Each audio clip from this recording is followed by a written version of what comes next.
Yesterday we encountered Moses speaking to the children of Israel when they were preparing to enter into the Promised Land. Moses warned them about the temptation to forget who brought them to the Promised Land to begin with, a temptation that he warned them could lead to another temptation, this one to brag about their own inherent abilities when life became prosperous and easy in the future. Now he continues in much the same vein, and now he warns of yet a third temptation facing them. Hello, I'm Stuart Paskin, pastor of First Presbyterian Church of Tyler, Texas, and this is your daily devotional for Tuesday, February 17th, 2026. One of the realities of the entry of the Israelites into the Promised Land was that in order for them to take possession of the land, someone else was going to face eviction. In Sunday school growing up, we called them the Canaanites, though really it was more than one group of people who lived in the Promised Land. And truth be told, the Israelites never fully dispossessed the people that were there, a point which comes into play later in the Old Testament. But at this stage of the game, the promise is that God would scatter the current inhabitants of the land in order for the Israelites to take possession of that land. We can leave aside for a moment the more troublesome aspects of all this in order to focus on one very important idea, namely, that God isn't doing this because the Israelites are such good people. Let's listen in on a portion of what Moses said to them. When the Lord your God thrusts them out before you, do not say to yourself, "It is because of my righteousness that God has brought me in to occupy this land." It is rather because of the wickedness of these nations that the Lord is dispossessing them before you. It is not because of your righteousness or the uprightness of your heart that you are going to occupy the land, but because of the wickedness of these nations, the Lord your God is dispossessing them before you in order to fulfill the promises that the Lord made on oath to your ancestors, to Abraham, to Isaac, and to Jacob.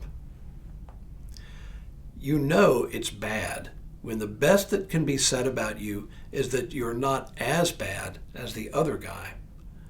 But that's the long and short of it here.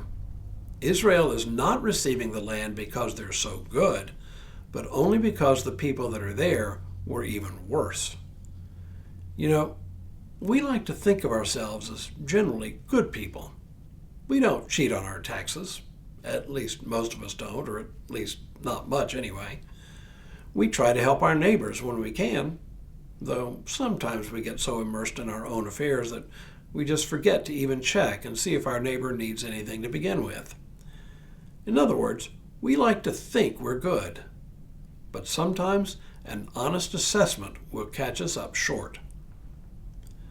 My friends in one or another of those 12-step recovery programs tell me that one of the hardest steps of the program is step 4, or what is called taking a moral inventory of oneself.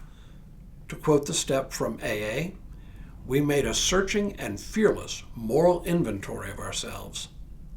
A searching and fearless moral inventory. That's big. And one of the things I've seen among my friends in recovery is that this step typically leads to a real sense of humility. It's really a breakthrough moment because it rips away the wool we've pulled in front of our own eyes and reveals a self most of us just don't want to know about. Modern psychology has begun to shed some light on how we tend to overestimate both our virtue and our intelligence. Turns out, most of us think we're in the upper 25% of people in terms of our abilities, whether it's our intelligence or our sense of humor or our personal morality. Obviously, 100% of the people can't all be in the top 25%. This is called the Dunning-Kruger effect, named after the psychologists who first observed the phenomenon. And it certainly fits the point Moses is trying to make. Don't assume that God is good to us because we are the most moral people. I've probably told you this before, but our younger daughter Sarah used to work at Ulta, the cosmetic big box store. She said hands down, the unfriendliest people they would see all week were the folks who were still in their Sunday go-to-meeting clothes and who were doing a little shopping before heading home. She compared notes with friends who worked as waiters and waitresses, and they confirmed it. The pushiest crowd all week were the after-church people, who also happened to be the worst tippers. If you ask these people, the service people, how the church people stacked up against the average Joe in terms of kindness, generosity, and so on, they would tell you to a person that the church people were among the meanest, most ungenerous people of all. Moses was right. Don't brag and say that we are God's people because we are so good. The truth is, we're God's people because God has a soft heart. Now may God continue to bless you and keep you in all that you do this day and in all the days ahead.